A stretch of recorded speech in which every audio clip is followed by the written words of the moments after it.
Сәлеметсіздер ме, құрметті тіл үйренушілер? Бүгінгі сабағымызға қош келіпсіздер. Бүгінгі күндеріңізге сәттілік тілей отырып, жаңа сабағымызды бастаймыз. Бүгінгі сабағымыздың тақырыбы адам келбеті. Ендеше бүгінгі сабақты оқылыммен бастаймыз. Оқылым, оқыңыз, менімен бірге оқыңыздар. Нұрбек пен Айбек. Менің егіз ағам бар. Біреуінің аты Айбек, екіншісінің аты Нұрбек. Біз бәріміз ата-анамызбен бірге Қарағанды облысындағы Қаражал ауылында тұрамыз. Қара шаңырақтың иесімін. Әке-шешеммен бірге тұрамын. Ал егіз ағам отау тігіп, отбасыларымен бөлек тұрады. Бауырларым бір-бірінен айнымайды. Екеуінің де көзі қара, шашы қоңыр. Олардың әуестігі де ұқсас. Егер балалық шағында Айбек маркалармен әуестенген болса, Нұрбек төс белгілерді жинады. Екеуі де қазір спортпен айналысады. Олардың бір ғана айырмашылығы бар. Айбектің мойнында кішкентай ғана қалы бар.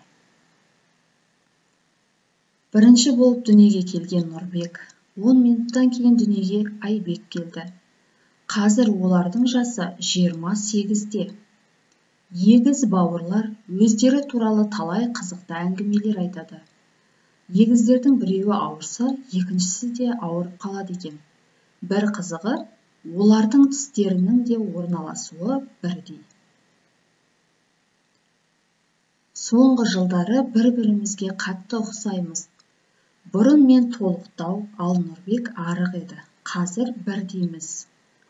Тек қана маған қарағанда Нұрбектің бойы сәл аласа, дейді Айбек. Әзілді мен айтып жатсам, қазір ғана оны Нұрбек айтты деп күледі достарымыз. Мен банкте департамент меңгерушісі болып жұмыс істесем, Нұрбектің өз фирмасы бар. Ол азық-түлік сатумен айналысады. Көшеде оның әріптестері маған неге амандаспайсың деп ренжіп қалады. Мен Нұрбек емеспін, Айбекпін. Нұрбек менің сыңарым дегенде ғана түсінеді, дейді Айбек. Сонымен қатар өздерінің қызықты оқиғаларынан да бөлісіпті, оны да оқи кетейік. Университетте мен оқығанда мен тарихтан емтиханға қатыса алмадым. Сол емтиханға мен үшін Айбек кірді. Екінші рет емтиханға кіргенде киім ауыстырды. Мұны ешкім байқамады.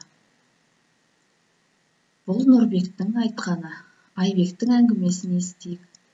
Тіс дәрігеріне бірімізден кейін біріміз кірдік. Екінші болып мен кіргенде, сені қазір ғана емдедім ғой, деді. Кейін екеумізді бірге көрді де рахаттана күлді. Оқылым қызықты болса, түсінікті болса, арғарай жалғастырайық. Егіз бауырлардың ұқсастығы мен айырмашылығын шеңбердегі тиісті орындарға жазыңыз. Ұқсастығы, айырмашылығы деп бөліп жазып шығыңыздар. Ал сіздер ол тапсырманы орындағанша келесі тапсырманы түсіндіре кетейік. Мағыналары қарама-қарсы сөздерді жазыңыз. Аласа, арық, дейін, аққұба, жұқа, айырмашылық сөздерінің қарама-қарсы мағынасын жазып шығыңыздар. Ал сіздерге бірер минут уақыт беріледі. Сәттілік.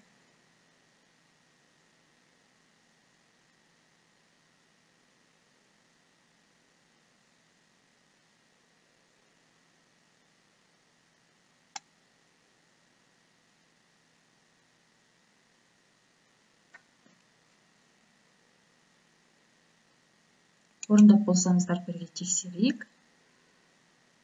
Аласа, биік, арық, толық, дейін, кейін, аққұба, қара торы, жұқа, қалың, айырмашылық, ұқсастық.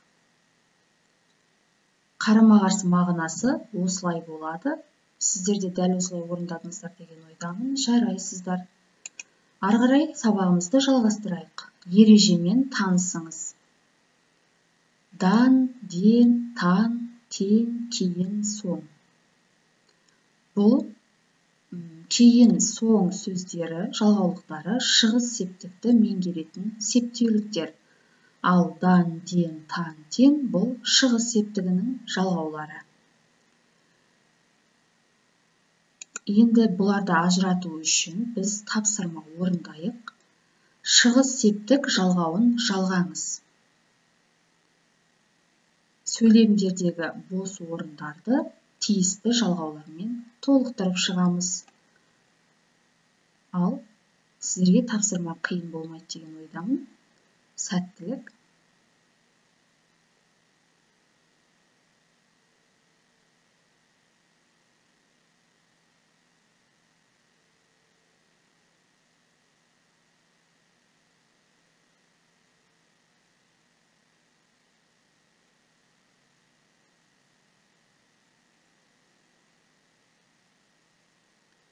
Орындап болсаңыздар тексерейік.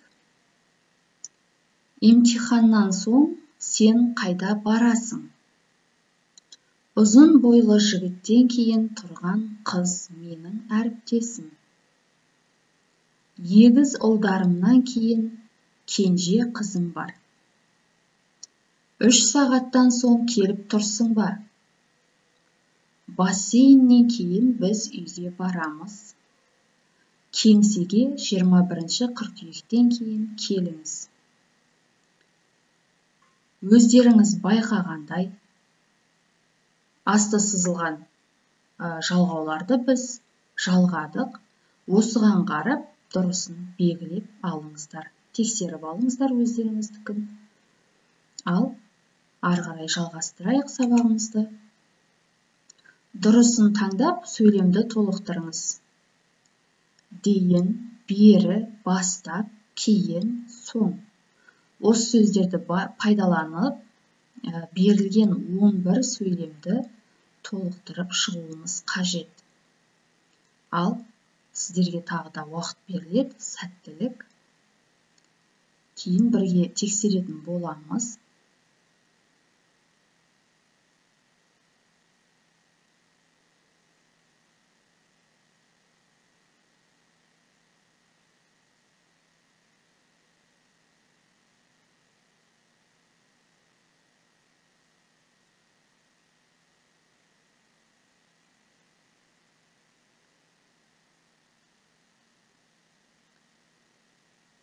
Ал, құрметті тыңдаушылар, орындап болсаңыздар тексерейік. Сен ертең жұмыстан кейін қайда барасың? Бұл мекемеде сіз қай кезден бастап жұмыс істейсіз?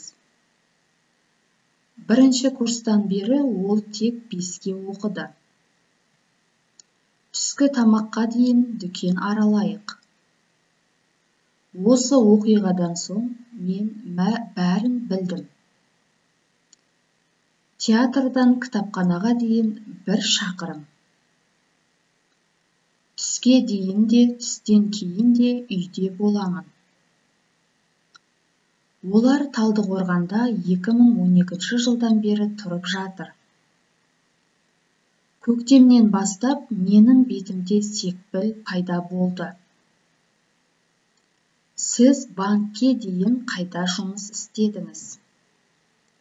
Жаңа жылға дейін сендер қайда боласыңдар?